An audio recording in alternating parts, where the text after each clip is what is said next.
আমাদের মানুষদের একটা সবচেয়ে বদ অভ্যেস কী জানেন? আমরা সামনের মানুষটার মধ্যে পারফেকশন খুঁজি।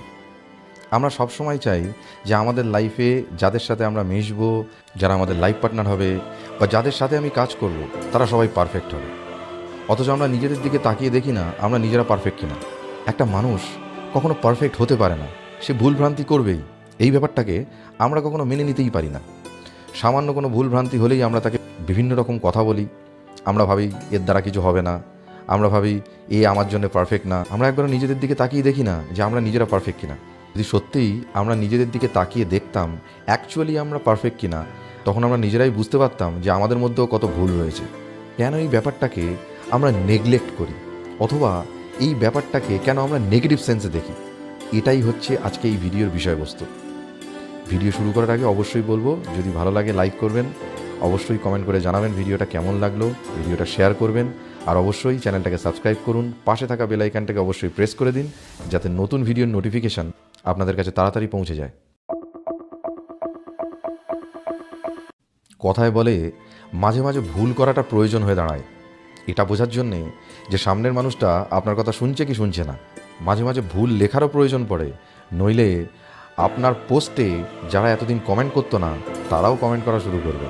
একজন রাইটার স্ট্যাসি বালিস, যার একটা বইয়ের নাম ছিল হাউ টু চেঞ্জ লাইফ, এই বইটা সেকেন্ড এডিশন যখন বের হয় তখন নামের ভুলে বইটার নাম হয়ে যায় হাউ টু চেঞ্জ ওয়াইফ।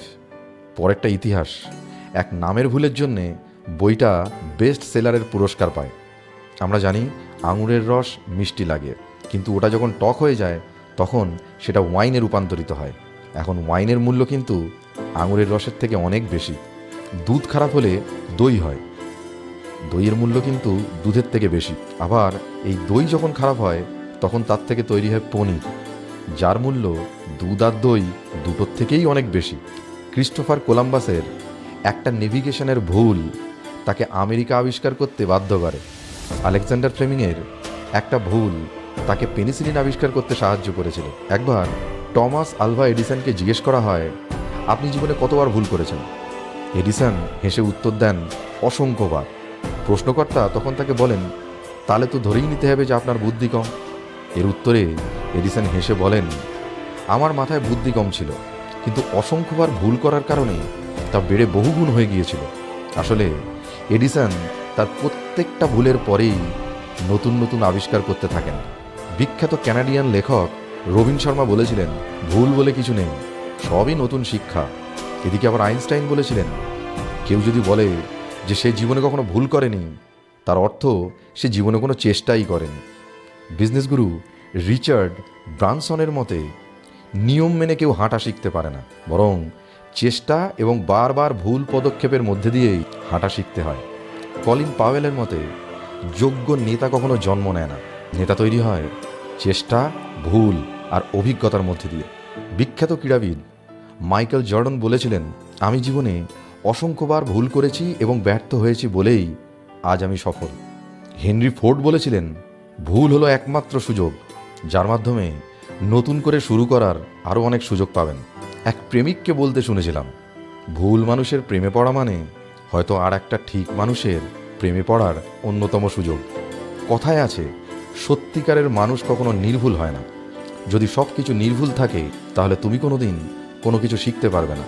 আমাদের প্রত্যেকের উচিত আমাদের মানসিকতা পেন্সিলের মতো বানানো।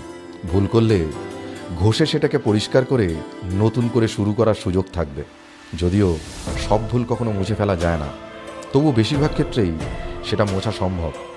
কারণ মুছতে না জানলে চিত্র হয় না। কলম মানসিকতার মানুষ নিজেকে নির্ভুল ভাবে, তাই কলম দিয়ে সুন্দর চিত্র হয় না। ভুল মানুষ করবেই, আর ভুল থেকেই শিক্ষা নেবে। তবে একই ভুল মানুষ বারবার করলে সে জীবনে কোনোদিন ঘুরে দাঁড়াতে পারবে না। এটাই হচ্ছে জীবনের সবচেয়ে বড় শিক্ষা। যাই হোক, ভিডিওটা কেমন লাগলো অবশ্যই কমেন্ট করে জানাবেন। ভালো লাগলে লাইক করুন, শেয়ার করুন, অবশ্যই চ্যানেলটাকে সাবস্ক্রাইব করবেন, আর পাশে থাকা বেল আইকনটাকে অবশ্যই প্রেস করে দিন, যাতে নতুন ভিডিওর নোটিফিকেশান আপনাদের কাছে তাড়াতাড়ি পৌঁছে যায়। আজকের মতো বিদায় নিচ্ছি, আগামী দিনে আবার দেখা হবে নতুন কোনো ভিডিও নিয়ে। সবাই সুস্থ থাকবেন, ভালো থাকবেন, নমস্কার।